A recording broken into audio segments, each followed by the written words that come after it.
Roket tanpa awak bernama Al-Amal pertama kali diluncurkan pada 20 Juli 2020. Roket itu diperkirakan akan tiba pada 9 Februari setelah 7 bulan mengorbit di luar angkasa. Tidak seperti proyek Mars lainnya, roket Al-Amal tidak akan mendarat di planet merah itu, melainkan akan menetap di orbit selama 1 tahun penuh atau 687 hari tahun Mars. Misinya adalah untuk memberikan gambaran komprehensif tentang dinamika cuaca di atmosfer planet merah dengan fondasi tujuan untuk membangun pemukiman manusia di Mars dalam 100 tahun ke depan.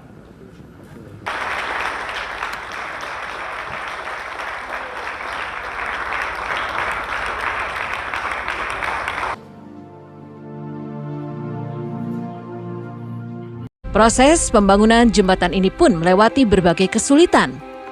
Konon katanya, posisi Suramadu saat ini bukanlah posisi yang diincar oleh para arsitektur, karena posisi sebenarnya yang diharapkan oleh arsitektur berhadapan lurus dengan sisi Surabaya. Tetapi jembatan Suramadu saat ini tidak begitu lurus, karena posisi yang lurus dengan Surabaya berada tepat di makam leluhur yang saat ini berada di sebelah barat Suramadu. Pada akhirnya, konon sebagian lahan pemakaman akhirnya harus tetap dipindahkan. Salah satu warga setempat mengatakan bahwa ada satu jasad yang masih utuh ketika proses pemindahan makam. Padahal tidak ada yang meninggal dalam beberapa hari terakhir sebelum pemindahan makam. Konon jasad tersebut adalah salah satu jasad leluhur yang sangat dihormati pada masa terdahulu. Dalam proses pembangunan jembatan ini pun menelan banyak korban jiwa. Mitosnya sejumlah 20 pekerja bangunan yang ada di sana tewas tertimbun material dan terkubur hidup-hidup. Jembatan Suramadu ini kerap menelan korban jiwa dan kejadian-kejadian tersebut pun banyak dikaitkan oleh sosok-sosok mistis penunggu jembatan ini. Salah satu mitos yang cukup terkenal ialah adanya sesosok wanita di sekitar pintu masuk jembatan Suramadu. Perempuan ini berambut panjang dan mengenakan baju terusan berwarna putih lusuh. Konon, sosok ini sering dianggap banyak menyesatkan pengguna jalan, sehingga membuat pengemudi hilang fokus dan mengakibatkan kecelakaan. Salah satu misteri kecelakaan yang memilukan di Suramadu terjadi pada tahun 2014 silam. Saat itu terjadi kecelakaan maut di pintu tol Suramadu, sisi Madura. Kecelakaan tersebut merupakan kecelakaan tunggal.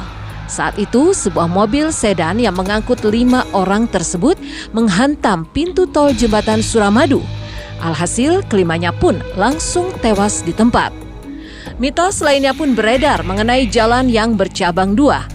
Beberapa orang yang melintas di jembatan Suramadu juga pernah mengaku bahwa jalan di sana berubah menjadi bercabang 2 dan membuat bingung para pengemudi yang melintas. Selain itu beredar juga sebuah mitos adanya siluman ular besar di area sekitar jembatan Suramadu. Siluman ular ini konon sebagai penjaga sebuah bangunan peribadatan tua yang ada di sekitar pintu tol Suramadu, tepatnya di Dusun Sekarbungo. Dulunya bangunan tua ini berencana akan direnovasi, namun tidak sempat terrealisasi. Pasalnya, ada warga setempat yang bermimpi didatangi oleh siluman ular besar ini. Dalam mimpi itu, sang ular mengisyaratkan agar jangan dilakukan renovasi, sehingga rencana renovasi pun dibatalkan.